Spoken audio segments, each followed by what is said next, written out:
Hello everyone, my name is Dr. Mansi Mishra and today I am standing in front of you for the revision for the learning of your first chapter of biology, that is life processes. आप कहेंगे कि ma'am biology का पहला chapter, ठीक है, और वो हम लोग पढ़ने जा रहे हैं, साथ ही साथ यहाँ पर आपने लिखा है चैप्टर नंबर 6, वाई सो? चैप्टर नंबर 6 कह के पहला चैप्टर, कुछ गड़बड़ तो नहीं हो गई? तो आपको मैं बता दूं कि आपकी जो बुक है वो है साइंस की, यानी एक बुक जिसमें फिजिक्स, केमिस्ट्री और बायोलॉजी सब कुछ इंक्लूड किया गया है। आपकी बुक का है चैप्टर नंबर 6 और हमारी बायोलॉजी के सेक्शन का है chapter 1, that is life processes. तो आज हम लोग स्टार्ट करेंगे हमारी लर्निंग को इस चैप्टर के साथ, लाइफ प्रोसेस। अच्छा, सबसे पहले आप कहोगे, आपने इस बुक को, आपने कहा कि मैम हमने बुक को पलटा, वहां पे इस चैप्टर पे गए, ये चैप्टर तो काफी लेंदी है यार, इसमें न्यूट्रिशन भी है, रेस्पिरेशन भी है, एक्सक्रीशन भी है, ट्रांसपोर्टेशन भी है, इतना लेंदी चैप्टर, छोड़ो हटाओ, कौन पढ़े। कम से कम अगर हमने इसको पढ़ा, समझा और अगर इसके पीवाईक्यू सॉल्व करने बैठ गए तो यार एटलीस्ट ये 4-5 घंटे का तो इन्वेस्टमेंट है, जो हमें करना नहीं।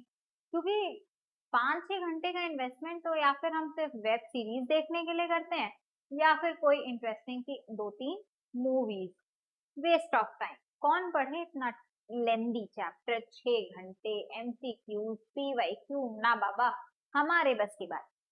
तो we are here for the solution of this problem.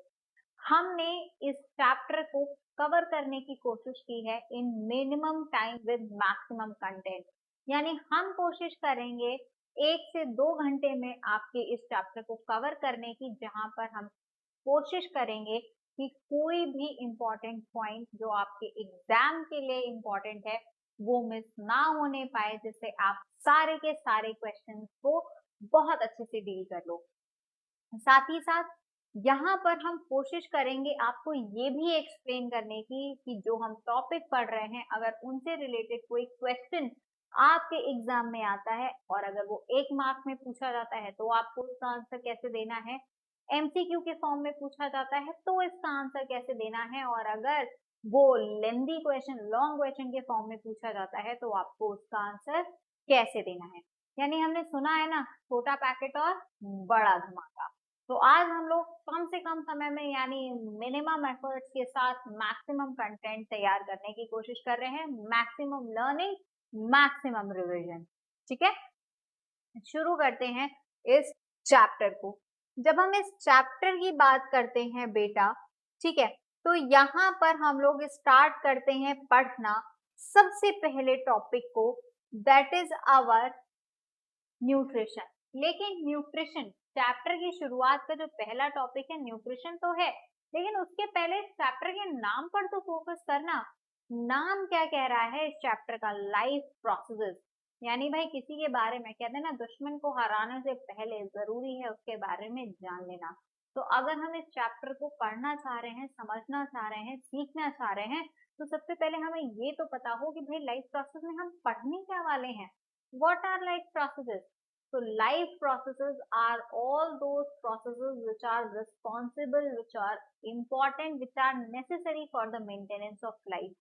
हम चेयर पे बैठे, कोई काम करें, टहले, घूमे फिरे, वो एक रील बहुत ट्रेंडिंग थी और आजकल सोशल मीडिया का जमाना है, मैं घूमूं फिरूं नाचूं गाऊं, आपको क्या, वैसे ही घूमे फिरे नाचे गाएं। यहाँ पर ये जितने भी हमारे काम है, ये सब क्यों हो रहे हैं? क्योंकि हम हैं लिविंग ऑर्गेनिज्म, और लिविंग ऑर्गेनिज्म यानी हमारी लाइफ को मेंटेन करने के लिए जो प्रोसेसेस हैं, वो कौन सी प्रोसेसेस हैं? वो प्रोसेसेस कलेक्टिवली कहलाएंगी लाइफ प्रोसेसेस, राइट।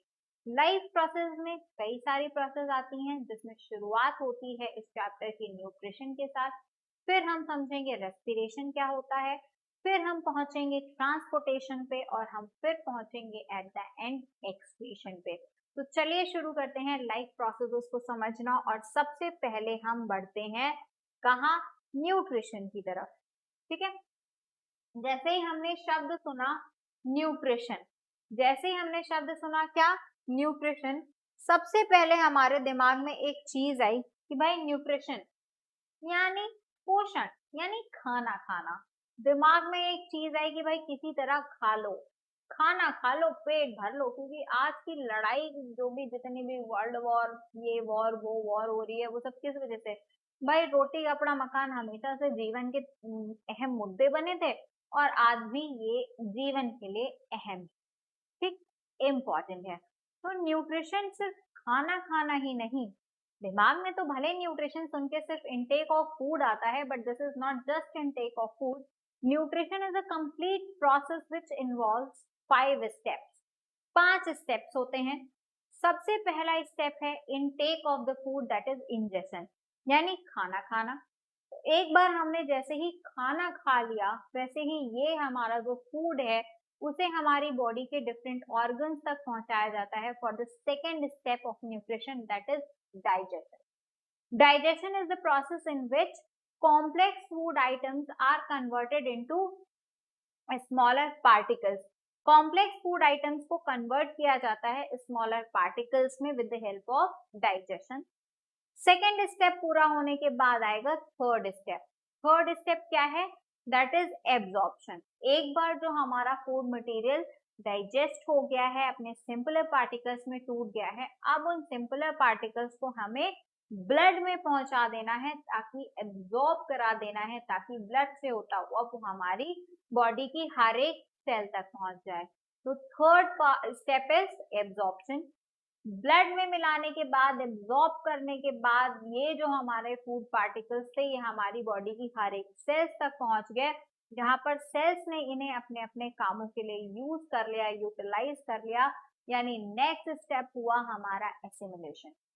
एसिमिलेशन के बाद जो भी एक्सक्रीटरी मटेरियल तैयार हुआ उसे हमारी बॉडी बाहर फेंक देती है, ताकि हमारे बॉडी के अंदर सड़न न पैदा हो, दैट इज इजेशन या फिर एक्सक्लूशन। तो कुल मिला के न्यूट्रिशन में थे 5 स्टेप्स, राइट? ओके। न्यूट्रिशन भाई it can be of 2 types. आपके लेवल पे, आपकी क्लास के लेवल पे, जैसे जैसे आप हायर क्लासेस में जाओगे ना, 12th में जाओगे, वैसे ही आप न्यूट्रिशन में कई शब्दों को सुनोगे। But here in class 10th level आपके लिए न्यूट्रिशन इज ऑफ 2 टाइप्स। कौन कौन सा? Autotrophic nutrition and heterotrophic nutrition. 2 तरीके का है, एक है ऑटोट्रॉपिक और दूसरा है हेट्रोट्रॉपिक न्यूट्रिशन। तो सबसे पहले जो बोर्ड पे लिखा गया है दैट इज ऑटोट्रॉपिक न्यूट्रिशन, ठीक है? किसके बारे में लिखा गया है? ऑटोट्रॉपिक न्यूट्रिशन के बारे में लिखा गया है। अब हम बात करते हैं what is it. Autotrophic nutrition is a mode of nutrition. ये न्यूट्रिशन का वो मीडियम है जहां पर ऑर्गेनिज्म इज सेल्फ कैपेबल। ये जो ऑटो प्रीफिक्स है बेटा, इट रिप्रेजेंट इट, इसका जो मीनिंग होता है ये होता है self, right? This auto prefix represents self. So when any organism is not dependent on any other organism for food, for energy, then such type of nutrition is known as autotrophic mode of nutrition. अब हमारी प्रकृति में जो हमारी nature है, वहां पर ऐसे कौन से ऑर्गेनिजम्स हैं जो किसी और पर निर्भर नहीं करते अपने फूड के लिए? वो है हमारे ग्रीन प्लांट्स। यानी हमारे इन्वायरमेंट में, हमारी नेचर में only green plants are capable of making their own food. They are not dependent on any other organism for their food, for their energy. So green plants are having autotrophic mode of nutrition. Autotrophic nutrition करने की वजह से, autotrophic mode of nutrition होने की वजह से plants को कहा जाता है producers, because they are only organisms which are able, capable of making their own food. ये क्या करते हैं? अपना फूड, अपना भोजन खुद बना सकते हैं, राइट? अब आप कहोगे कि मैम क्या है यार, मजाक कर रही हो आप तो, मेरी मम्मी तो किचन में रोज खाना बनाते हो, इतना टेस्टी खाना बनाती कि खाने के साथ साथ आप उंगलियां भी खा जाओ। लेकिन भाई आपकी मम्मी खाना बनाती नहीं है, आपकी मम्मी खाना पकाती है। एक्चुअली में जो आप दाल चावल सब्जी रोटी, रोटी तो खैर पकानी पड़ती है, आटा गेहूं लेकर आते हैं, प्लांट्स उन्हें बना चुके हैं और आपकी मम्मी का काम है उस रॉ मटेरियल को पका देना। तो आप हमेशा लिखते हैं कि my mother cooks food, my mother never make food, right. चलिए फिर से आते हैं ऑटोट्रॉपिक मोड ऑफ न्यूट्रिशन पे। Autotrophic mode of nutrition in which green plants make their own food. ये जो प्रोसेस है अपना भोजन खुद बनाने की by the help of sunlight, this process is known as photosynthesis. यानी हमारे जो ग्रीन प्लांट्स होते हैं they are capable of making their own food in presence of sunlight, that process is known as photosynthesis. ये process क्या कहलाती है हमारी? फोटोसिंथेसिस। अब खाना बनाने के लिए कुछ रॉ मटेरियल्स, कुछ इंग्रेडिएंट्स की भी जरूरत होगी। तो यहाँ पर जिन इंग्रेडिएंट्स की जरूरत होती है they are carbon dioxide and water molecule. साथ ही साथ ये जो फोटोसिंथेसिस की प्रोसेस होती है इसके लिए जरूरी है एक हरे कलर की पिगमेंट की, एक ऐसे पिगमेंट की जो पौधों को हरा रंग देता है, दैट इज क्लोरोफिल। तो कुल मिला के आप फोटोसिंथेसिस की प्रोसेस को समराइज करो तो आप क्या कह सकते हो कि photosynthesis is the process by which green plants make their own food in presence of sunlight and chlorophyll with the help of carbon dioxide and water। ठीक है, इस प्रोसेस के through plants are trapping, they are converting light energy into chemical energy. क्यों? क्योंकि भाई light energy use कर रहे थे हम इस प्रोसेस में और हमने बनाया यहाँ पर एक मॉलिक्यूल ग्लूकोज का और ये है एक chemical. So light energy is trapped in the form of chemical energy in the process of photosynthesis. साथ ही साथ जब हमने इस फोटोसिंथेसिस के रिएक्शन को देखा तो हमने एक बहुत अच्छी सी चीज नोटिस करी। अब वो चीज क्या नोटिस करी? यहाँ पर देखो, 6 molecules of carbon dioxide is utilized in this process and 6 molecules of oxygen is evolving, right? ये चीज नोटिस की ना। यानी हमने अक्सर सुना था कि भाई पॉल्यूशन को रोकना है तो हरे पौधे लगाओ, जितने ज्यादा आप हरे पौधे लगाओगे उतना ज्यादा आपका इन्वायरमेंट क्या होगा? प्यूरिफाई होगा, क्योंकि green plants are known as purifier of the air. ये क्या करते हैं? एयर को प्यूरिफाई करते हैं। तो ज्यादा से ज्यादा ग्रीन प्लांट्स को प्लांट करो। अब भाई ऐसा क्यों? क्या रीजन है इसका? क्यों कहा गया ऐसा? क्योंकि green plants can do the process of photosynthesis. Green plants क्या कर सकते हैं? फोटोसिंथेसिस की प्रोसेस कर सकते हैं और यही एक ऐसी प्रोसेस है जिसमें कार्बन डाइऑक्साइड को यूज किया जा रहा है, यूटिलाइज किया जा रहा है और निकाली क्या जा रही है? इवॉल्व क्या हो रही है? Oxygen gas. ये ऑक्सीजन गैस हमारे इन्वायरमेंट में मिला दी जाएगी और कार्बन डाइऑक्साइड इन्वायरमेंट से ले ली जाएगी। इस तरीके से जो पौधे होते हैं वो क्या करते हैं? एयर को purify. And green plants are the only producers of our ecosystem. Clear? Understood? Clear हो गया? अच्छा, अब आप कहोगे कि मैम ये जो कार्बन डाइऑक्साइड यूज हुई ये पौधों तक पहुंची कैसे? और ये जो ऑक्सीजन इस रिएक्शन में बनी है ये ऑक्सीजन बाहर निकलेगी कैसे? दिमाग में डाउट है ना भाई, बच्चों का दिमाग तो बहुत चलता है। डाउट्स तो काम के डाउट्स जनरेट हो ना हो, लेकिन बेमतलब के डाउट्स तो जनरेट हो जाते हैं। बहरहाल this is very important doubt कि भाई कार्बन डाइऑक्साइड अगर प्लांट ने यूज की है तो ये कार्बन डाइऑक्साइड प्लांट्स तक पहुंची कैसे है, और अगर ये ऑक्सीजन निकली है तो ये निकल के जाएगी कहाँ? तो पौधों तक कार्बन डाइऑक्साइड पहुंचती है with the help of gaseous exchange. यानी पौधों में होता है गैसियस एक्सचेंज जिसकी मदद से पौधे कार्बन डाइऑक्साइड को लेते हैं और ऑक्सीजन को बाहर छोड़ते हैं। गैसियस एक्सचेंज किसकी मदद से होगा? गैसियस एक्सचेंज बेटा होता है with the help of stomata. किसकी मदद से? स्टोमेटा की मदद से। ठीक है, किसकी मदद से? स्टोमेटा की मदद से, राइट। चलो अब हम देखते हैं कि स्टोमेटा की मदद से कैसे होता है। देखो, देखें, ये रहा हमारा स्टोमेटा का डायग्राम।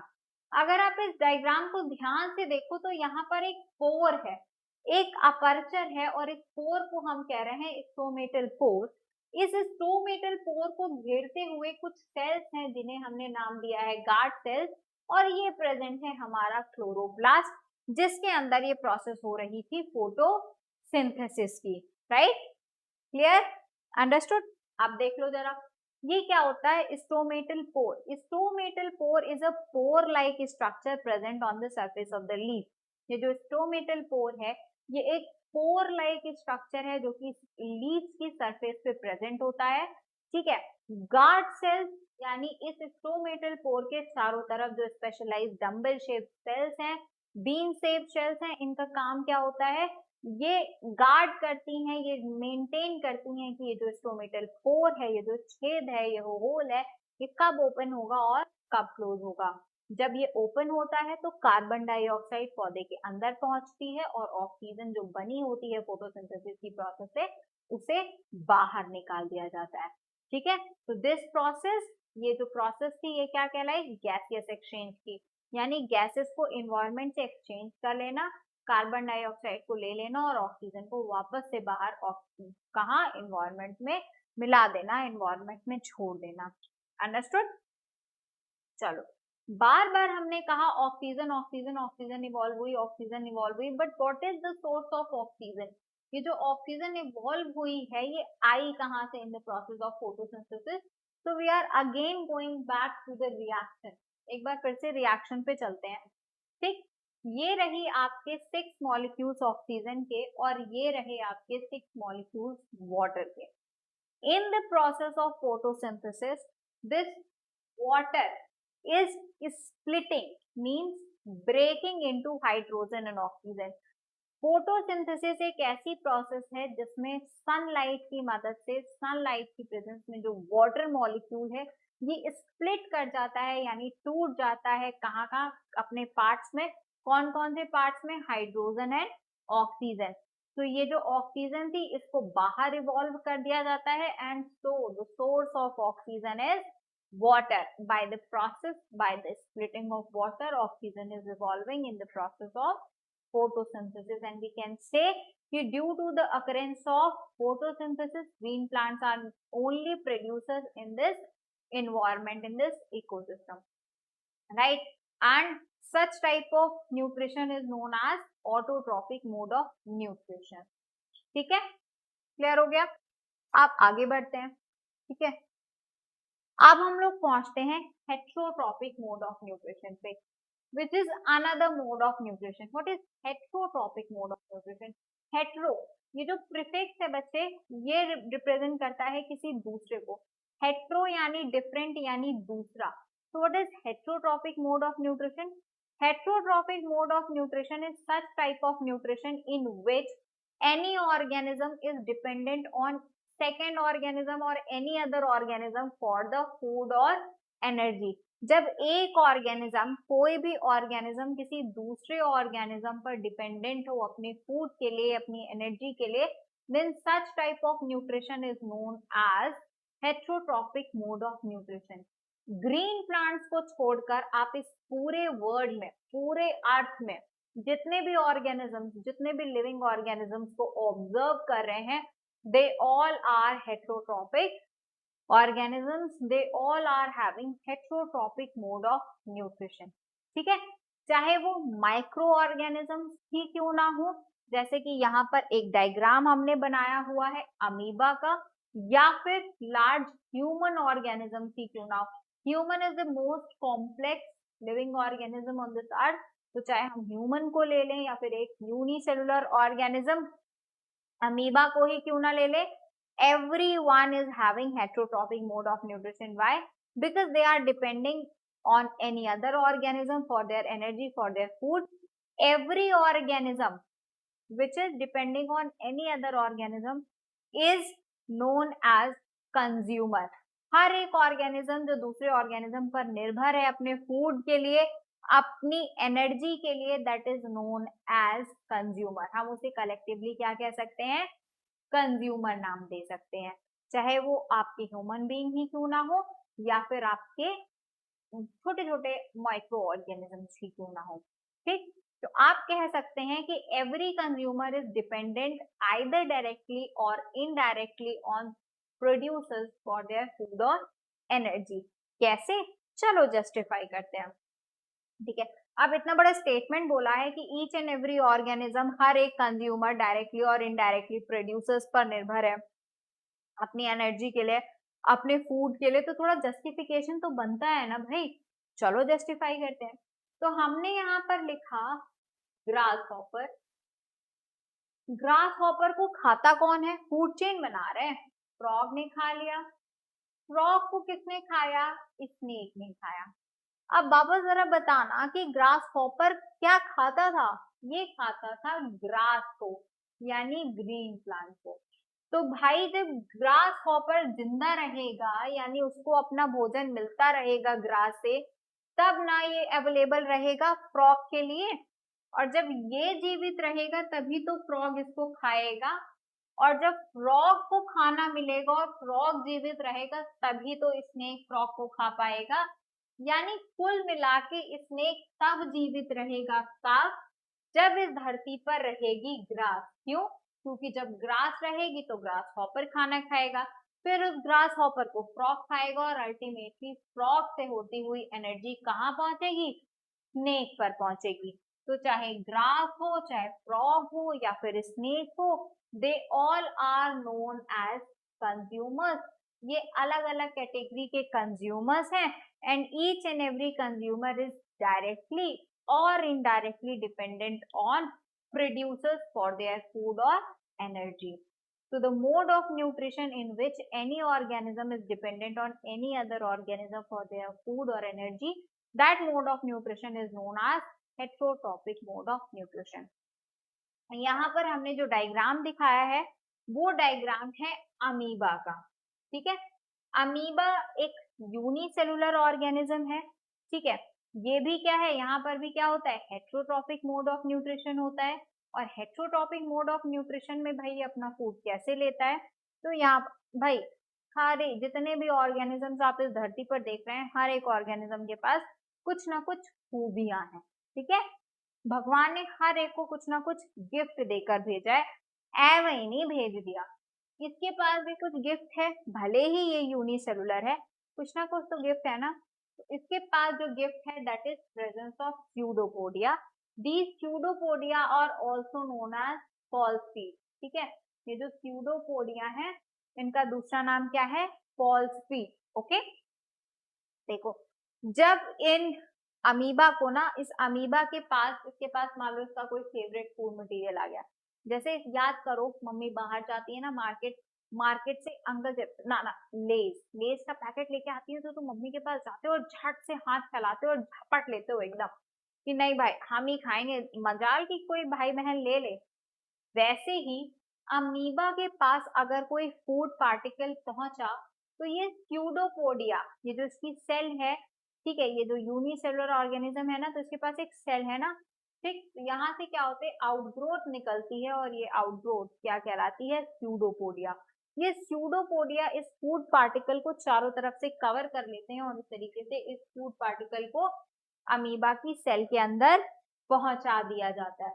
और इस एक बार ये सेल के अंदर पहुंच गया तो अब होगा इसका डाइजेशन, और हमें मिल जाएगी, यानी अमीबा को मिल जाएगी एनर्जी। राइट, तो ये था फूड का इंजेक्शन इन अ यूनिसेलुलर ऑर्गेनिज्म। एक यूनिसेलुलर ऑर्गेनिज्म ने फूड कैसे इनटेक किया, अभी तक हमने ये देख लिया। लेकिन अब आगे बढ़ते हैं, थोड़ा कॉम्प्लेक्स ऑर्गेनिज्म की भी बात की जाए। कॉम्प्लेक्स ऑर्गेनिज्म भाई, न्यूट्रिशन इन ह्यूमन बींग्स, सबसे ज्यादा कॉम्प्लेक्स कौन? हम। सबसे ज्यादा टफ किसकी स्टडी? हमारी स्टडी। ठीक है, तो ह्यूमंस की बात करें, न्यूट्रिशन इन ह्यूमन बींग्स की बात करें, यहाँ पर देखते हैं व्हाट इट इज। ह्यूमंस में न्यूट्रिशन के जो 5 स्टेप होते हैं वो कंप्लीट होते हैं एक ट्यूब लाइक स्ट्रक्चर में। That tube like structure is known as alimentary canal. ये जो हमारी एलिमेंट्री कैनाल है, यहाँ पर न्यूट्रिशन के 5 स्टेप्स कंप्लीट होते हैं। ये एक पतली सी ट्यूब है जो हमारी बॉडी के इनर पार्ट में एग्जिस्ट करती है, और इस एलिमेंट्री कैनाल में कई सारे ऑर्गन्स, इसके कई सारे पार्ट होते हैं। एलिमेंट्री कैनाल की शुरुआत होती है हमारे माउथ से। ठीक है, इसके बाद माउथ के बाद आता है आपका ईसोफेगस। ईसोफेगस के बाद आता है स्टमक। स्टमक के बाद आएगा आपका स्मॉल इंटेस्टाइन और स्मॉल इंटेस्टाइन के बाद आएगा लार्ज इंटेस्टाइन। तो अभी I have not written all the parts, means हमने स्मॉल इंटेस्टाइन के सारे पार्ट्स यहाँ पर नहीं लिखे, लार्ज इंटेस्टाइन के तीनों पार्ट्स के नाम नहीं लिखे, बट हमने एक रफ रिप्रेजेंटेशन बनाया है, रफ फ्लो चार्ट बनाया है ऑफ द एलिमेंट्री कैनाल। ठीक है, कैसे? फूड, सबसे पहले न्यूट्रिशन का पहला step injection of the food या इनटेक ऑफ द फूड। तो फूड आप इनटेक कहाँ से करते हो? माउथ से। तो एलिमेंट्री कैनाल शुरू कहाँ से होगी? माउथ से। माउथ में क्या है? हमारे टीथ है, टंग है, सलाइवा है। ठीक है, टीथ क्या करेंगे? जो भी हमने खाया है उसको मैस्टिकेट करेंगे, च्यू करेंगे, चबाएंगे, जिससे हमारे फूड का डाइजेशन आसानी से हो सके। फिर सलाइवा क्या करेगी? सलाइवा में एक एंजाइम प्रेजेंट है that is known as salivary amylase. ये क्या करता है? कार्बोहाइड्रेट का डाइजेशन करता है। उसके बाद यहाँ पर हमारे माउथ के अंदर तीसरा पार्ट भी है दैट इज टंग। टंग क्या करेगी? टंग हमारे फूड के साथ सलाइवा को मिक्स करा देगी। प्लस टंग के ऊपर प्रेजेंट होते हैं हमारे टेस्ट बर्ड्स, जिनका काम होता है हमें टेस्ट प्रोवाइड करना। कहा जाता है मम्मी मजा नहीं आ रहा, कुछ तो कमी है, टेस्ट अच्छा नहीं लग रहा, टेस्ट अच्छा नहीं लग रहा, टेस्ट बर्ड्स नहीं सेटिस्फाई हो रहे हैं हमारे, और वो टेस्ट बर्ड प्रेजेंट है कहाँ? हमारी टंग के ऊपर। ओके, चलो एक बार माउथ में सारी प्रोसेस हो गई, जो भी माउथ का काम था माउथ ने अपना खत्म किया काम। फिर खाने को कहाँ पहुंचाया गया? ईसोफेगस। ईसोफेगस का another name is food pipe. Oesophagus का दूसरा नाम क्या है बच्चे? Food pipe. ठीक है, फूड पाइप क्या करती है? फूड को जो भी माउथ में काम हुआ था, जो भी डाइजेशन की प्रोसेस है, जो भी हुआ था माउथ में, बेसिकली सिर्फ और सिर्फ कार्बोहाइड्रेट का डाइजेशन होता है with the help of enzyme ptyalin, या फिर इसका दूसरा नाम सलाइवरी अमाइलेज, जो कि प्रेजेंट होता है सलाइवा में। That's all. इसके बाद फूड को पहुंचा दिया जाता है स्टमक तक। ये जो हमारा स्टमक है ना, this is a J shape structure, ये झोला लाइक स्ट्रक्चर है। जैसे कहते हैं ना बंटी बबली का गाना, हम तो झोला उठा के चले, और झोले में क्या करते हैं? हम सामान रखते हैं। वैसे ही stomach is a J shape structure, जो कि एक थैले नुमा बैग लाइक स्ट्रक्चर है, जिसका बेसिकली काम होता है फूड को स्टोर करना, और थोड़ा यहाँ पर डाइजेशन की प्रोसेस होती है। ठीक है, इस स्टमक के होते हैं 3 पार्ट। कितने पार्ट? 3 पार्ट। कौन कौन से? Fundic, cardiac and pyloric. Fundic, cardiac and pyloric. So they are the three parts of our stomach. ठीक, ईसोफेगस ओपन करता है कार्डियक पार्ट में जाके। स्टमक में क्या होता है बेटा? स्टमक में कई सारी सेल्स होती हैं, ग्लैंड्स होती हैं। इन ग्लैंड को कहते हैं गैस्ट्रिक ग्लैंड। ठीक, ये गैस्ट्रिक ग्लैंड गैस्ट्रिक जूस का सिक्रीट करती हैं। यानी स्टमक के जो 3 पार्ट हैं, यहाँ पर जो ग्लैंड्स प्रेजेंट होंगी, वो क्या करेंगी? गैस्ट्रिक जूस का सिक्रीशन करेंगी। और इस गैस्ट्रिक जूस में होगा क्या क्या? इस गैस्ट्रिक जूस में होगा HCl और गैस्ट्रिक एंजाइम। ठीक है, HCl और gastric enzyme. HCl that is hydrochloric acid. HCl क्या है? Hydrochloric acid which is strong acid. ये क्या करता है? हमारे स्टमक का जो मीडियम है एसिडिक बनाए रखता है, ताकि यहाँ पर डाइजेशन की प्रोसेस अच्छे से हो सके। और ये जो गैस्ट्रिक एंजाइम्स हैं यहाँ पर बहुत सारे प्रोटीन डाइजेस्टिव एंजाइम्स होते हैं, जैसे पेप्सिन, इसके बाद रेनिन, जो कि प्रोटीन का डाइजेशन करते हैं, प्रोटीन को तोड़ते हैं कहाँ पर? सिंपलर मॉलिक्यूल्स पेप्टोन्स और पेप्टियोजेस में। प्रोटीन्स को तोड़ेंगे पेप्टोन्स और प्रोटियोजेस में, राइट। और इसके साथ साथ यहाँ पर हमारे स्टमक में एक आपका कार्बोहाइड्रेट डाइजेस्टिव एंजाइम होता है that is known as gastric amylase, और एक फैट डाइजेस्टिव एंजाइम होता है that is known as gastric lipase. हालांकि अगर आपसे पूछा जाए कि स्टमक में बेसिकली किस फूड कंपोनेंट का डाइजेशन होता है, तो आप कहोगे कि स्टमक में बेसिकली डाइजेशन होता है प्रोटीन का with the help of pepsin and rennin. Rennin का जो काम होता है that is digesting the protein of milk. Milk की प्रोटीन को डाइजेशन, इसका जो डाइजेशन होता है वो करता है रेनिन। कौन करेगा? रेनिन। ठीक है, तो रेनिन क्या करता है? जो मिल्क की केसीन प्रोटीन है उसको कन्वर्ट कर देता है कैल्शियम पैरा कैसिनेट में। किसमें कन्वर्ट किया? Calcium paracaseinate. Okay, clear. अब स्टमक में फूड का डाइजेशन हुआ, जो भी चीज डाइजेस्ट होनी थी वो हो गई, और बाद में फूड कहाँ पहुंचा? स्मॉल इंटेस्टाइन में। अगेन स्मॉल इंटेस्टाइन के कितने पार्ट? 3 पार्ट। कौन कौन से? Duodenum, jejunum, ileum. There are 3 parts of the small intestine. Sequentially अगर हम नेम करें तो सबसे पहले duodenum, middle part is jejunum, and last part यानी थर्ड पार्ट इज इलियम। ठीक है, तो स्टमक ओपन करता है जाके डिओडेनम में। डिओडेनम में डाइजेशन होता है बेसिकली कैसे? बाइल आता है उधर, आपका लिवर सिक्रीट करता है बाइल, और बाइल स्टोर होता है, बाइल जूस का स्टोरेज का काम है गॉल ब्लैडर का। ठीक है, तो उस तरफ से आ रहा है बाइल, और इधर से पैनक्रियास से आ रहा है पैनक्रियाटिक जूस, जिसको कहाँ मिलाया जा रहा है? हमारे पैनक्रियाटिक जूस को भी डिओडेनम में मिला दिया जाता है, और इन दोनों की मदद से क्या होता है? हमारे जो भी डिओडेनम है वहां पर डाइजेशन की प्रोसेस होती है। Okay, clear. फिर डिओडेनम से फूड आगे पहुंचा जेजुनम, और जेजुनम से फिर इलियम में। इलियम में डाइजेशन होगा with the help of intestinal juice. Intestinal juice में यहाँ पर बेसिकली कार्बोहाइड्रेट वगैरह का डाइजेशन होता है। ठीक है, तो कार्बोहाइड्रेट एक बार अपने सारे उसमें पार्ट्स में डिवाइड हो गई। उसके बाद अब क्या होगा? इलियम से फूड पहुंचेगा विच is the last part of alimentary canal, that is large intestine. Large intestine के भी होते हैं 3 पार्ट्स। कौन कौन से? इलियम, आपके 3 पार्ट्स कौन से होंगे? इलियम ओपन कहाँ करिए? सीकम में, तो caecum is the first part of large intestine.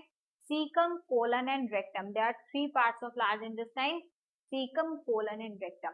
Rectum basically जो लार्ज इंटेस्टाइन है उसका मेन फंक्शन होता है एब्जॉर्प्शन, यानी जितना भी आपका डाइजेशन की प्रोसेस होनी थी वो हमारे स्मॉल इंटेस्टाइन में खत्म हो गई।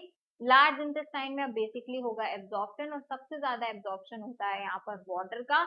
इसके बाद अब भाई एब्जॉर्प्शन हो गया, ठीक है, सेल्स तक सारी चीजें पहुंचा दी गई, एसिमिलेशन, तो अब क्या बनेगा? Excretory material. उस एक्सक्रीटरी मटेरियल को हमारी बॉडी से बाहर पास आउट कर दिया जाएगा with the help of anus. तो ये जो हमारी लार्ज इंटेस्टाइन है ना, इसके 3 पार्ट्स हमने पढ़े, कौन कौन से? Caecum, colon and rectum. Rectum जाके ओपन करता है लास्ट में एनस में, और इस एनस के थ्रू अनडाइजेस्टेड फूड मटेरियल को बॉडी के बाहर फ्लैश आउट कर दिया जाता है।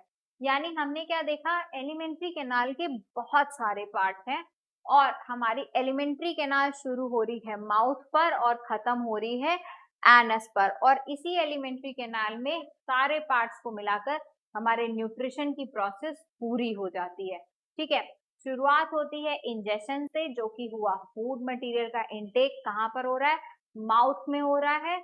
फिर माउथ से फूड आगे बढ़ा स्टमक, फिर स्मॉल इंटेस्टाइन, वहां पर क्या हुआ? डाइजेशन पूरा हो गया। लार्ज इंटेस्टाइन में एब्जॉर्प्शन हो गया स्पेशली वाटर का, एंड इसके बाद एक्सक्रीशन का स्टेप बचा, जो कि हो गया आपका एनएस के थ्रू। ये थी हमारी कंप्लीट एलिमेंट्री कैनाल, और कैसे कैसे कौन कौन से ऑर्गन्स यहाँ पर फंक्शन करते हैं। यहाँ पर you can see the diagram of digestive system. अब आप कहोगे कि मैम डाइजेस्टिव सिस्टम का डायग्राम तो ठीक है, हम देख रहे हैं बोर्ड पे बहुत बड़ा बड़ा सा बना हुआ है, लेकिन व्हाट इज डाइजेस्टिव सिस्टम? ये डाइजेस्टिव सिस्टम है क्या? तो digestive system is basically N organ system. अब आप कहोगे कि भाई एक पर एक नए नए वर्ड्स इंट्रोड्यूस हो रहे हैं जिसका मीनिंग हमें नहीं आता। पहले हम समझने की कोशिश कर रहे थे कि डाइजेस्टिव सिस्टम क्या था, तब तक आपने पहुंचा दिया ऑर्गन सिस्टम से। तो अब पहले ये बताओ ये ऑर्गन सिस्टम क्या है? Organ system is a group of organs which is performing the same function, यानी ऐसे ऑर्गन्स का ग्रुप जो सेम फंक्शन परफॉर्म करते हैं, हम उसे ऑर्गन सिस्टम कहते हैं। जब हम बात करते हैं डाइजेस्टिव सिस्टम की, तो digestive system is a group of organs which are performing the function of digestion, यानी घूम फिर के हम पहुंच गए डाइजेशन पर। What is digestion? Digestion is the process by which larger food molecules या फिर complex food molecules are converted into their simpler form. अपनी सिंपलर फॉर्म में बदल देना उनको क्या कहलाता है? डाइजेशन। यानी प्रोटीन्स हैं तो वो बदल जाए अमीनो एसिड में, कार्बोहाइड्रेट है तो वो बदल जाए ग्लूकोज में, और अगर आपके फैट है तो वो बदल जाए फैटी एसिड और ग्लिसरॉल में। इतना काम हो जाए यानी हम संतुष्ट और डाइजेशन की प्रोसेस हो गई। ठीक, स्टार्टिंग कहाँ से हो रही है भाई? माउथ से। माउथ में मैंने आपको बताया यहाँ पर 3 पार्ट्स, कौन कौन से? माउथ में है आपके teeth, tongue and saliva. Saliva is released by salivary glands. अगर क्वेश्चन आपसे पूछता है कि how many salivary glands are present in human, so there are 3 pair salivary glands in human, or you can say total 6 salivary glands are present in human, right?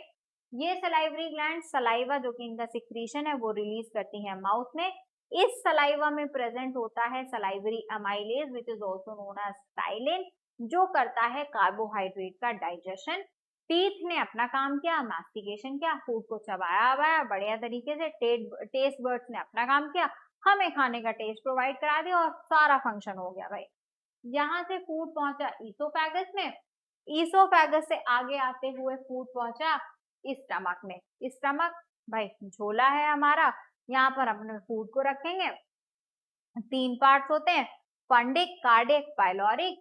यहाँ पर है हमारी gastric gland जो क्या करती है? गैस्ट्रिक जूस को secrete करती है। इस गैस्ट्रिक जूस में क्या क्या प्रेजेंट होता है? HCl और गैस्ट्रिक एंजाइम। गैस्ट्रिक एंजाइम्स हम लोग क्या क्या पढ़ के आए हैं? पेप्सिन, रेनिन जो कि प्रोटीन का डाइजेशन करेंगे, रेनिन प्रोटीन, मिल्क प्रोटीन को डाइजेस्ट करेगी।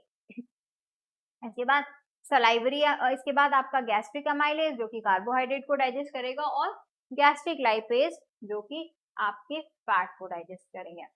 यहाँ से होता हुआ फूड कहाँ पहुंचा? स्मॉल इंटेस्टाइन में। स्मॉल इंटेस्टाइन के सबसे पहले पोर्शन में, that is known as duodenum. तो ये जो बाइल है वो लिवर सिक्रीट करता है बाइल, और बाइल स्टोर होता है जाके हमारे गॉल ब्लैडर में। यानी अगर अब आपसे कोई पूछे कि बाइल का फॉर्मेशन हो कहाँ रहा है, तो आप कहोगे कि bile is formed by liver and it is stored by gall bladder. काफी ज्यादा पूछा गया क्वेश्चन है, क्योंकि गॉल ब्लैडर का नाम सुन के भाई पहले तो दिमाग में आता है कि बाइल तो गॉल ब्लैडर ही में बनता है ना। बाइल बनाता है लिवर और उसे स्टोर करने का काम है हमारे गॉल ब्लैडर का। Right, clear?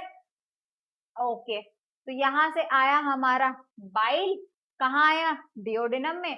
पैनक्रियाज ने सिक्रीट किया पैनक्रियाटिक जूस, और वो भी कहाँ मिल गया आके हमारे डिओडिनम में with the help of pancreatic duct. Pancreatic juice में भी कई सारे एंजाइम्स थे, जैसे ट्रिप्सिन, काइमोट्रिप्सिन जो कि प्रोटीन डाइजेस्टिव एंजाइम्स हैं। ये प्रोटीन जो हमारे आए थे पेप्टोन्स और प्रोटियोजेस, उन्हें फर्दर डाइजेस्ट करेंगे डाइपेप्टाइड्स और ट्राइपेप्टाइड्स में। साथ ही साथ हमारे यहाँ पर क्या होगा? Fat digestive enzymes that is known as आपका पैनक्रियाटिक लाइपेज, जिसका दूसरा नाम स्टेप्सिन है, ये फैट को डाइजेस्ट कर देगा। और यहाँ पे पैनक्रियाटिक एमाइलेज होगा। इसी के साथ साथ एक चीज और यहाँ पर है, वो है न्यूक्लिएज। ठीक है, क्या है? न्यूक्लिएज। अब आप कहोगे कि भाई ये न्यूक्लिएज क्या होते हैं? हमने फूड मटेरियल खाया है ना, हमने खाने को खाया, फल खाया, सब्जियां खाई, तो ये प्लांट सेल है। प्लांट सेल है तो सेल के अंदर न्यूक्लियस है। न्यूक्लियस है तो न्यूक्लियस के अंदर डीएनए, आरएनए यानी न्यूक्लिक एसिड भी होगा। और इस न्यूक्लिक एसिड के डाइजेशन के लिए जो एंजाइम चाहिए that is known as nucleus, और ये न्यूक्लियस प्रेजेंट होते हैं हमारे पैनक्रियाटिक जूस के अंदर। ओके, फिर यहाँ पर डाइजेशन हुआ। अब डिओडिनम, डिओडिनम से जेजुनम, जेजुनम से फूड हमारा डाइजेस्टेड फूड को कहाँ पहुंचा? इलियम में। इलियम में आ रहा है हमारा इंटेस्टाइनल जूस, जिसमें बहुत सारे एंजाइम्स प्रेजेंट है, जैसे माल्टेज। ठीक, क्या करेगा? कार्बोहाइड्रेट को डाइजेस्ट करेगा। ठीक है, तो कई सारे एंजाइम्स है ना। लैक्टेज, लैक्टोज को डाइजेस्ट करेगा। ठीक है, इस तरीके से सुक्रेज, सुक्रोज को डाइजेस्ट करेगा। यानी बेसिकली कार्बोहाइड्रेट के डाइजेशन के लिए हमारे इंटेस्टाइनल जूस में 3 एंजाइम्स है, sucrase, maltase and lactase. Sucrase digest करता है सुक्रोज को, माल्टेज डाइजेस्ट करता है माल्टोज को, और लैक्टेज डाइजेस्ट करता है लैक्टोज को। इसके साथ साथ हमारी इंटेस्टाइन जो आपकी इंटेस्टाइनल जूस में डिस्क्रीट कर रही है, इस इंटेस्टाइनल जूस में फैट के डाइजेशन के लिए इंटेस्टाइनल लाइपेज है, जिससे लास्ट में आपको डाइजेशन के बाद फैटी एसिड और कोलेस्ट्रॉल मिल जाएगा। और एट द एंड यहाँ पर सारी ही चीजों का डाइजेशन हमारे इंटेस्टाइनल जूस के एंजाइम के साथ पूरा हो जाएगा। और अब खाने को आगे ये जो डाइजेस्टेड फूड मटेरियल था इसका एब्जॉर्प्शन भी शुरू हो जाएगा और इसे आगे भेज दिया जाएगा लार्ज इंटेस्टाइन में, यानी सीकम की तरफ। सीकम में बेसिकली आपका जो भी पोर्शन है वो होगा कुछ, अगर आपने सेल्यूलोज आया है तो सेल्यूलेज एंजाइम की सहायता से थोड़ा बहुत डाइजेशन हमारी बॉडी सेल्यूलोज का कर पाती है, क्योंकि हमारी बॉडी में खुद से सेल्यूलेज एंजाइम का प्रोडक्शन नहीं होता, सिर्फ और सिर्फ सेल्यूलेज एंजाइम प्रोड्यूस होता है bye the help of micro organism. तो हमारी बॉडी के जो सीकम है यहाँ पर कुछ माइक्रो ऑर्गेनिज्म रहते हैं जो सेल्यूलेज एंजाइम प्रोड्यूस करते हैं, जिससे जो भी हम प्लांट सेल खाएं उसका डाइजेशन आराम से हो पाए, राइट। फिर वाटर का absorption is the basic function of large intestine. इसके बाद एब्जॉर्प्शन हो गया, ये जो एब्जॉर्ब फूड मटेरियल था ये अलग अलग सेल्स तक पहुंच जाएगा और लास्ट में जो भी एक्सक्रीटरी मटेरियल बचेगा उसे रेक्टम और रेक्टम से होते हुए एनस के थ्रू बाहर फ्लैश आउट कर दिया जाएगा। तो ये था आपका पूरा एलिमेंट्री कैनाल, उससे एसोसिएटेड ग्लैंड्स और उनके फंक्शन। आपने यहाँ पे लिवर नाम सुना है, अगर आपसे क्वेश्चन पूछा जाए कि what is the largest gland of human body, तो आप कहोगे liver is the largest gland of human body. ठीक है, क्या कहोगे आप कि liver this is the largest gland of human body. Okay, चलो आगे बढ़ते हैं। अब आगे हमारे पास लिखे हुए हैं कुछ क्वेश्चंस, जैसे कि हमने आपको क्लास की स्टार्टिंग में प्रॉमिस किया था ना कि भाई क्लास की आज की क्लास का एजेंडा क्या था कि आपको ये तो एक्सप्लेन करना ही करना कि हमारे चैप्टर में टॉपिक्स में कहा क्या गया है, साथ ही साथ आपको बोर्ड एग्जाम्स के लिए भी प्रिपेयर करा देना। बोर्ड एग्जाम्स में आपका भाई ऑब्जेक्टिव पेपर तो नहीं होता ना, आपको सब्जेक्टिव पेपर होता है, यानी आंसर्स लिख के देने पड़ते हैं। ठीक, वहां पर आपको ये भी देखना है कि अगर 2 मार्क्स का क्वेश्चन है तो आंसर कैसे करना है, 4 मार्क्स का क्वेश्चन है तो आंसर क्या करना है, कितनी रिक्वायरमेंट है क्वेश्चन की, राइट, या फिर हमें कैसे कैसे आंसर करना है। तो आपको जस्ट एक एक्सप्लेन करने के लिए, ताकि आप, हमने का स्टार्टिंग में प्रॉमिस किया था ना कि we will make you exam ready. तो आपको एग्जाम रेडी करने के लिए भाई बोर्ड एग्जाम में ये भी तो देखना होगा ना कि 1 मार्क में क्या लिखोगे आप। क्वेश्चन है सबसे पहले कि why are green plants called producers। आज ये जो टॉपिक स्टार्ट हुआ था, क्लास स्टार्ट हुई थी, तब हमने ऑटोट्रॉपिक न्यूट्रिशन पढ़ा था, वहां पर प्लांट्स को पढ़ा था और कहा था कि plants are only the producers. ठीक है, why, because they can make their own food in presence of sunlight by the process of photosynthesis. तो हमारे इन्वायरमेंट में सिर्फ और सिर्फ एक ही प्रोड्यूसर्स हैं और वो क्या है, ग्रीन प्लांट। अब अगर ये क्वेश्चन पूछा गया है 4 मार्क्स में, तो हम इसका आंसर कुछ इस तरीके से देंगे कि सबसे पहले हम एक्सप्लेन करेंगे ऑटोट्रॉपिक न्यूट्रिशन को कि what is autotrophic nutrition, the mode of nutrition in which green plants make their own food, they are not depending on any other for their food and energy. उसके बाद हम define करेंगे photosynthesis को, फिर हम photosynthesis की लिखेंगे reaction और लास्ट में अपने आंसर को जस्टिफाई कर देंगे कि hence green plants are only able to make their own food in their environment, that's why they are only organisms which are known as producers, right। तो ये 4 मार्क्स का आंसर जस्टिफाइड। नेक्स्ट आपका question है आपका MCQ यानी multiple choice question. यहाँ पर आपको एक क्वेश्चन दिया है और 4 ऑप्शन। क्वेश्चन कह रहा है कि ट्रिप्सिन एंजाइम इज फाउंड, जब हम एलिमेंट्री कैनाल डिस्कस कर रहे थे और हमने एलिमेंट्री कैनाल को डिस्कस करते हुए हम पहुंचे थे पैनक्रियाटिक जूस पर, जो कि सिक्रीट हो रहा था पैनक्रियास से। वहां हमने क्या पढ़ा था, 2 प्रोटीन डाइजेस्टिव एंजाइम्स पढ़े थे, they're trypsin and chymotrypsin. They were digesting proteins, ठीक है, और प्रोटीन्स में भी पेप्टाइड्स और उनको डाइपेप्टाइड्स में बदल रहे थे ना, प्रोटीन्स को पेप्टाइड्स एंड प्रोटियोजेस को। ठीक है, तो यानी हमें क्या पता चल गया कि ट्रिप्सिन एंजाइम कहाँ प्रेजेंट होता है, आपका पैनक्रियाटिक जूस में। देन थर्ड क्वेश्चन की तरफ बढ़ते हैं, what processes would you consider essential for maintenance of life.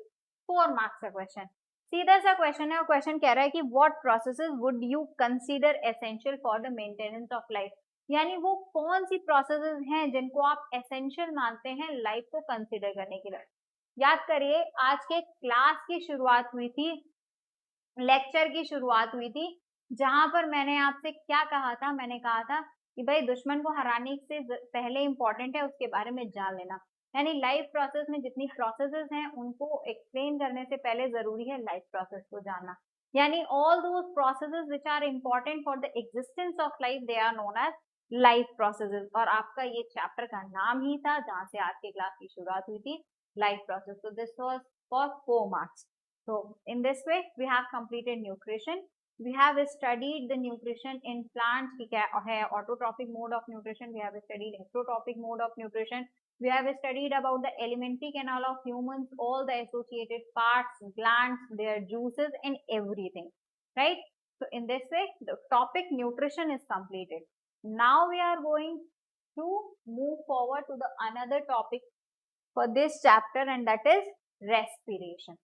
ठीक है, अब सेकेंड टॉपिक शुरू हो रहा है, यानी दूसरी लाइफ प्रोसेस। अभी आप देखोगे कि एक लाइफ प्रोसेस पढ़ के आए हो और उसी से दूसरी लाइफ प्रोसेस कितनी आसानी से कनेक्ट हो रही है। हमने कहा कि भाई हम खाना क्यों खाते हैं, ताकि हमें एनर्जी मिले, राइट? क्या खाना खाया और एनर्जी मिल गई? ऐसा भी नहीं होता। खाना खाते ही एनर्जी तो मिलती नहीं, फिर क्या होता है, एनर्जी कहाँ से मिलेगी? फिर हम देखते हैं कि भाई खाना खाया, पहले फूड का ऑक्सीडेशन होने दो भाई, तब ना एनर्जी मिलेगी। So what is respiration? Oxidation of the food material is known as cellular respiration. हमारी सेल्स के अंदर फूड मटेरियल जो हमने इंजेस्ट किया था, जो खाया था, डाइजेशन के बाद, एब्जॉर्प्शन के बाद जो हमारी सेल्स तक एसिमिलेट हुआ था, जब उसका क्या हो जाएगा, उसका ऑक्सीडेशन हो जाएगा, फिर उससे जनरेट होगा एटीपी और फिर हमें मिलेगी एनर्जी। यानी कुल मिलाकर हम कहां पर पहुंचे? सेलुलर रेस्पिरेशन पर, यानी ऑक्सीडेशन ऑफ फूड पर। अब भाई ऑक्सीडेशन ऑफ फूड बोले तो रिएक्शन विद ऑक्सीजन, ये ऑक्सीजन आई कहां से, राइट? हम किस पे पहुंचे थे? ऑक्सीडेशन पे पहुंचे थे ना। ऑक्सीडेशन ऑफ फूड, ये ऑक्सीजन आई तो आई कहां से? तो ये जो हमारी ऑक्सीजन है ये कैसे पहुंची, इसके लिए हमें पढ़ना पड़ेगा ब्रीदिंग। एक पार्ट से शुरू किया था, दूसरे पे पहुंचे और अब को रिलेट कर दिया हमने इसे एक नए टॉपिक से, दैट इज ब्रीदिंग। अक्सर क्या होता है, बच्चे ना ब्रीदिंग और रेस्पिरेशन में कंफ्यूज हो जाता है। उन्हें ये नहीं पता होता कि what is the difference between breathing and respiration. तो अब आपसे कोई भी ये क्वेश्चन पूछे ना कि what is the difference between breathing and respiration, तो आप क्लियर कट आंसर देना। क्यों? क्योंकि आप पढ़ने वाले हो, आप समझ के जाओगे और एकदम pro, okay, not like a noob. You have to answer this question in a pro manner. क्या? कि the process of inhaling of oxygen and exhaling carbon dioxide is known as breathing, while the oxidation of food material inside the cells is known as respiration. Oxygen को लेना और carbon dioxide को छोड़ देना, ये process है breathing. और जैसे ही हमने ऑक्सीजन ली, ये ऑक्सीजन सेल्स तक पहुंचाई, सेल्स ने इस ऑक्सीजन को ग्रैब किया, सेलुलर रेस्पिरेशन के थ्रू फूड का ऑक्सीडेशन हो गया, ये प्रोसेस कहलाई हमारी सेलुलर रेस्पिरेशन। ठीक है, शुरुआत क्या था? रेस्पिरेशन से। सब शुरुआत तो हुई थी भाई न्यूट्रिशन से, न्यूट्रिशन से पहुंचे रेस्पिरेशन से, रेस्पिरेशन से पहुंचे हम ब्रीदिंग। यानी पहले खाने को खाओ, खाने को पचाओ, पचाने के बाद उसे सेल्स तक पहुंचाइए, उसके बाद ब्रीदिंग के थ्रू ऑक्सीजन लेके आइए और सेल्स तक अब आपने क्या क्या पहुंचा दिया? सेल्स तक आपने पहुंचा दिया डाइजेस्टेड फूड और ब्रीदिंग के थ्रू आई हुई ऑक्सीजन। दोनों को मिलाया, फूड का ऑक्सीडेशन हुआ और हमें मिला एटीपी। दैट एटीपी यानी adenosine triphosphate is energy currency of the cell, क्योंकि ये एनर्जी कंटेनिंग कंपाउंड है, इसमें कई सारे बॉन्ड्स हैं। जब ये बॉन्ड्स ब्रेक होंगे तो हमारी सेल को काम करने के लिए क्या मिलेगी? एनर्जी मिलेगी, राइट? ओके, रेस्पिरेशन पढ़ लिया, ब्रीदिंग पढ़ लिया, रेस्पिरेशन की डेफिनेशन पढ़ ली। Now the turn is for the types of respiration. अब किसकी बारी है भाई? Types of respiration. As promised कोई टॉपिक छूटेगा भी नहीं, सब कवर भी होगा in minimum time with maximum content, right? Now the time is for the types of respiration. Types of respiration क्या है? Respiration is of two type, दो टाइप का होता है, बोर्ड पे आपको दिख रहा है, anaerobic respiration and aerobic respiration. दो तरीका का रेस्पिरेशन, एनारोबिक एंड एरोबिक। ठीक, अब देखो यहाँ पर प्रीफिक्स, आप ना इन दोनों शब्दों को कंपेयर करो। कंपेयर करने में क्या पाओगे कि भाई रेस्पिरेशन यहाँ भी कॉमन, रेस्पिरेशन यहाँ भी कॉमन, एरोबिक शब्द यहाँ भी कॉमन और एरोबिक यहाँ भी कॉमन था। डिफरेंस क्या आया, इस एरोबिक के पहले केवल हमने दो अक्षर, दो अल्फाबेट्स एन ही तो जोड़े हैं, ठीक है। जब आप इन दोनों को कंपेयर करोगे तो क्या पाओगे कि यहाँ पर भी एरोबिक, वहां पर भी एरोबिक, यहाँ पर भी रेस्पिरेशन, वहां पर भी रेस्पिरेशन। अगर हमने इस एरोबिक के पहले एक दो शब्द, दो लेटर एंड जोड़ दिया तो ये क्या बन गया, एनएरोबिक। लेकिन इन दो अक्षरों ने जुड़ने के बाद कहानी पलट दी है। वो कहता है ना मीम्स, भाई मीम्स सोशल मीडिया, वक्त बदल दिया जज्बात बदल दिए। सुना होगा ये डायलॉग कि दो अक्षर जोड़े थे इस एरोबिक के पहले एंड, और इन दो अक्षरों ने वक्त बदल दिया और जज्बात बदल दिए।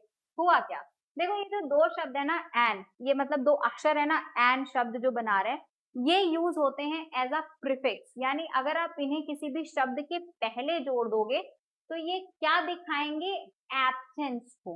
किसको, यानी उसकी कमी को, उसकी एब्सेंस को।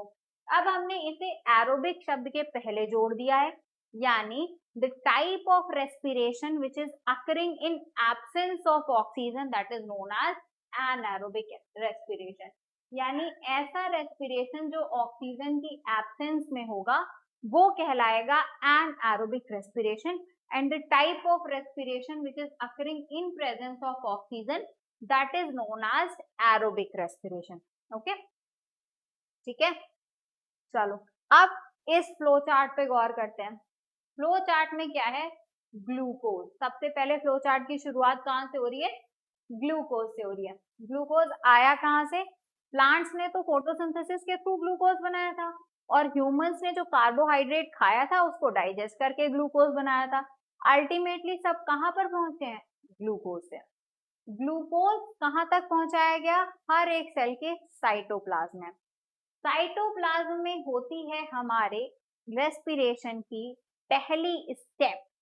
साइटोप्लाज्म में क्या होगी, सेलुलर रेस्पिरेशन की पहली रिएक्शन, पहली step, that is known as glycolysis. This first step is common in both the types of respiration, whether it is aerobic or anaerobic. ठीक है भाई, सेल है चाहे एक बैक्टीरिया हो उसके पास भी सेल है, चाहे हमारी ह्यूमन बॉडी और हमारे पास भी सेल है। तो सेल है तो साइटोप्लाज्म होना तो लाजमी है, और साइटोप्लाज्म है तो ग्लाइकोलिसिस तो होगी ही होगी। तो अगर आपसे पूछा जाए कि which is the common step in both the types of respiration, तो आप एक नाम दोगे बहुमत के साथ, that is glycolysis. Okay, glycolysis हमारी साइटोप्लाज्म में हो रही है, which is also known as EMP pathway.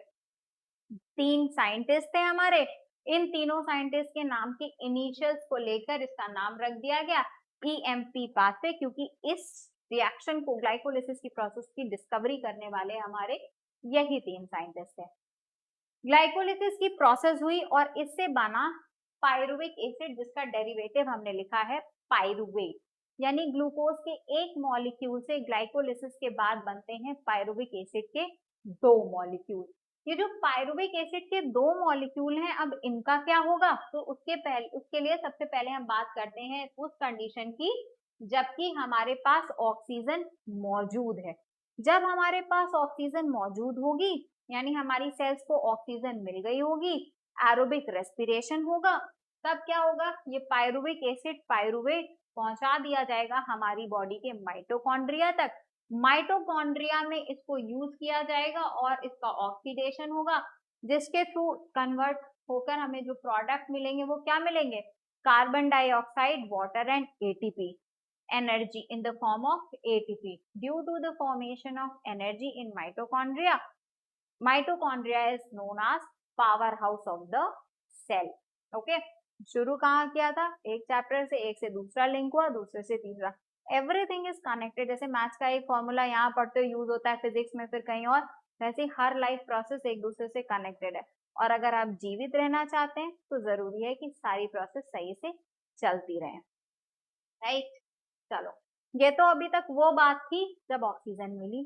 तब क्या हो जब हमारी बॉडी को ऑक्सीजन ना मिले, या फिर किसी भी माइक्रो ऑर्गेनिज्म की बॉडी को ऑक्सीजन ना मिले, उन केस में होगा एनारोबिक रेस्पिरेशन, यानी इन एब्सेंस और लैक ऑफ ऑक्सीजन। यीस्ट है या फिर बैक्टीरिया यानी प्रोकैरियोटिक ऑर्गेनिजम्स यानी बहुत छोटे छोटे ऑर्गेनिजम्स जहां पर ऑक्सीजन अवेलेबल नहीं होती है, वहां पर पायरुविक एसिड को यूज करके उसे कन्वर्ट किया जाता है ethanol, which is also known as ethyl alcohol यानी C2H5OH। ठीक है, this is the chemical representation, chemical formula for ethanol और एथाइल एल्कोहल C2H5OH। इसमें कन्वर्ट किया जाता है, साथ ही साथ कार्बन डाइऑक्साइड और एनर्जी बनती है। यहाँ पर आप देख रहे हो लिखा है मसल सेल्स, यानी आपने अभी आप कहोगे कि मैम आपकी बातों में तो कॉन्ट्राडिक्शन है। अभी आप कह रहे हो कि यार ह्यूमंस में तो ऑक्सीजन एरोबिक रेस्पिरेशन ऑक्सीजन मिल रही है, आप कह रहे हो मसल्स में एनारोबिक। होता क्या है कि जब हम बहुत ज्यादा हैवी एक्सरसाइज करते हैं, हैवी एक्सरसाइज में हमारी सेल्स को लगातार एनर्जी चाहिए, यानी लगातार ऑक्सीडेशन के थ्रू हमें एनर्जी बनानी है हमारी सेल्स को, बट उस टाइम पर उतनी ऑक्सीजन अवेलेबल नहीं हो पाती, तो हमारी सेल्स मजबूर हो जाती हैं एनारोबिक रेस्पिरेशन के लिए। इसलिए हमारी बॉडी की सिर्फ और सिर्फ मसल सेल्स में होता है एनारोबिक रेस्पिरेशन, जिसके थ्रू बनता है लैक्टिक एसिड। और कभी कभी जो जब हम लोग हैवी एक्सरसाइज करते हैं, जो आपके एथलीट्स होते हैं वो कहते हैं यार आज पैर उठ नहीं रहे, बहुत हैवी एक्सरसाइज कर ली, बहुत दौड़ लिया, मसल्स नहीं काम करें। What is this? This is known as muscular fatigue. So deposition of lactic acid in muscles, this condition is known as muscular fatigue, और इसी वजह से हमारी मसल्स में होती है थकान। ठीक है, और थोड़ी देर के बाद हम रेस्ट कर लेते हैं ना, लैक्टिक एसिड जब यूज हो गया, खत्म हो गया, फिर से मसल्स तैयार काम करने के लिए, फिर से दौड़ने के लिए तैयार।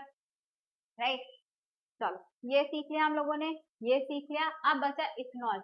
इथेनॉल का एक ये जो रिएक्शन है ना बेटा एनारोबिक की, anaerobic respiration is also known as fermentation.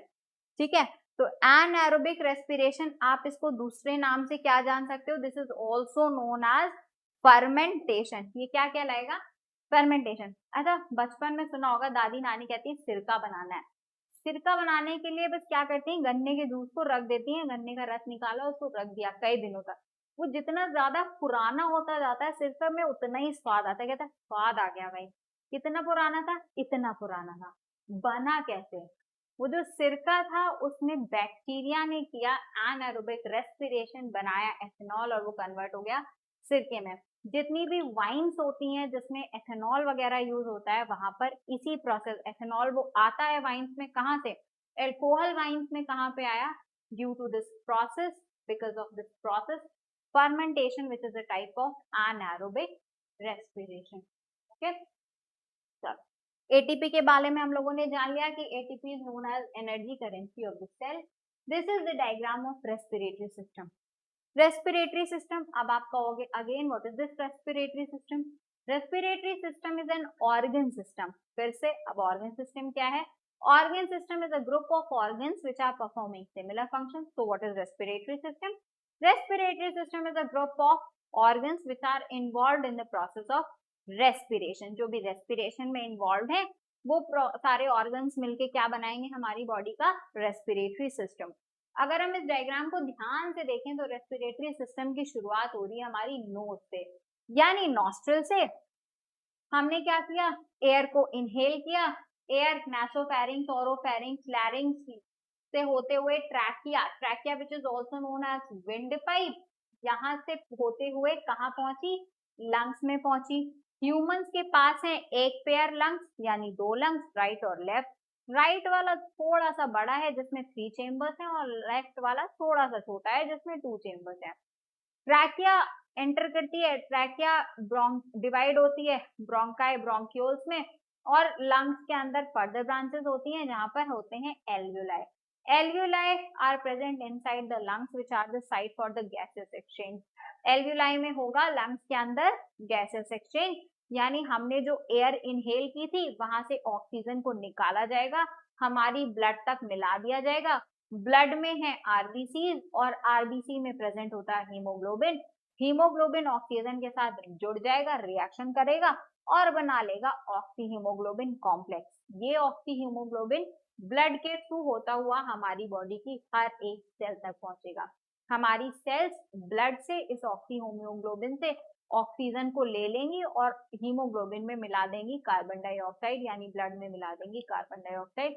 फिर से ब्लड से होता हुआ ये कार्बन डाइऑक्साइड पहुंचेगा लंग्स से, लंग्स ब्लड से कार्बन डाइऑक्साइड को खींच के बाहर निकाल देंगे और हम फिर उसी कार्बन डाइऑक्साइड को एक्सहेल कर देंगे। तो ये सारी प्रोसेस चलती रहती है। ओवरऑल अगर आपसे पूछा जाए कि what is the site for the gases exchange in human, तो आप कहेंगे एल्वियोलाई। एक यहाँ पर स्ट्रक्चर है, बहुत ध्यान से देखिएगा, एपिग्लॉटिस। ये क्या है भाई? Epiglottis is a flap cover like structure which covers the glottis. Epiglottis क्या है? कवर है, ढक्कन है, किसका? ग्लॉटिस का। अब जैसे पेन के ऊपर कैप ना लगाओ तो पेन का टिप खराब हो जाता है, ठीक है? वैसे ह्यूमंस है भाई, we are made to follow the rules, but what is human tendency? We never follow the rule. हमें बनाया तो रूल फॉलो करने के लिए गया है, लेकिन हम कभी रूल फॉलो करते नहीं है। वो है ना कि जब तक रूल नहीं ब्रेक किया तब तक क्या किया? भगवान ने नाक दी है सांस लेने के लिए और मुंह दिया है खाना खाने के लिए, लेकिन खाते टाइम बोलना, बातें करना और मुंह से सांस लेना हमारी आदतों में शामिल है। तो भाई जब हम मुंह से सांस लेंगे या ना खाते टाइम बोलेंगे तो कुछ ना कुछ फूड मटेरियल हमारी विंड पाइप में जा सकता है या नहीं?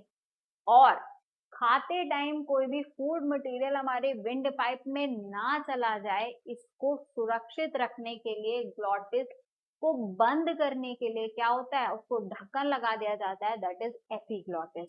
वो कैप, वो कवर क्या कहलाता है? एपिग्लॉटिस, ठीक है? तो ग्लॉटिस कहाँ प्रेजेंट है? That is present in above the opening of wind pipe. Wind pipe जहां से शुरुआत हो रही है वहां पे ग्लॉटिस प्रेजेंट है, दैट ओपनिंग इज ग्लॉटिस, जिसको कवर किया जाता है एपिग्लॉटिस से, जिससे कोई भी डस्ट, कोई भी फूड पार्टिकल बेसिकली हमारी विंड पाइप में एंटर ना कर पाए और हमारे आगे रेस्पिरेटरी सिस्टम को डैमेज ना होने दिया जाए, राइट? तो it was the diagram of respiratory system. और जैसे हमने न्यूट्रिशन में क्वेश्चंस को देखा था कि भाई कितने मार्क्स का क्वेश्चन आएगा तो हम क्या है कैसे लिखेंगे, वैसे एक क्वेश्चन, भले एक क्वेश्चन के साथ ही, but we are going to study this. पूछा गया है function of epiglottis, just 2 second पहले हम लोगों ने खत्म किया है और ये 2 मार्क्स का क्वेश्चन है। तो आप क्या लिखोगे कि epiglottis is a cover like structure which covers which is a flap और cover like structure which covers the glottis, ताकि कोई भी फूड मटेरियल हमारे जो भी विंड पाइप है उसमें एंटर ना कर पाए और उसे फर्दर डैमेज ना कर पाए। तो इसके साथ हम लोगों ने लाइफ प्रोसेस के 2 प्रोसेसेस यानी हमारे न्यूट्रिशन और रेस्पिरेशन को कंप्लीट कर लिया इन 1 पार्ट, यानी आधा चैप्टर। अभी तक आपको लाइफ प्रोसेस का जब आप पन्ने पलटते होगे तो देखते होगे यार 5 पेज 15 पेज है, 20 पेज है, खत्म करने में, पीवाईक्यू सॉल्व करने में कम से कम जाएंगे हमारे 4-5 घंटे। उसका सोल्यूशन आधा चैप्टर 1 घंटे में खत्म और आधा चैप्टर हम लोग इसी को खत्म करेंगे in another lecture, in the second lecture, और इसी के साथ आपका चैप्टर विल बी खत्म। क्यों? क्योंकि इस चैप्टर में 4 लाइफ प्रोसेस थी, nutrition, respiration, transportation and excretion, जिसमें से हम लोगों ने 2 आज खत्म कर ली इस चैप्टर, इस लेक्चर के साथ। आपका हम लोगों ने आज खत्म किया न्यूट्रिशन को और रेस्पिरेशन को। नेक्स्ट चैप्टर जब होगा, जब हम लोग नेक्स्ट लेक्चर में मिलेंगे तब हम लोग खत्म करेंगे हमारे ट्रांसपोर्टेशन को और एक्सक्रीशन को, और इन 2 लेक्चर्स में हमारा चैप्टर खत्म। यानी आपको जो 4-5-6 घंटे लगते, वही काम हम लोगों ने 2 घंटे में खत्म कर लिया। तो I hope you all have enjoyed the lecture today. Thank you everyone.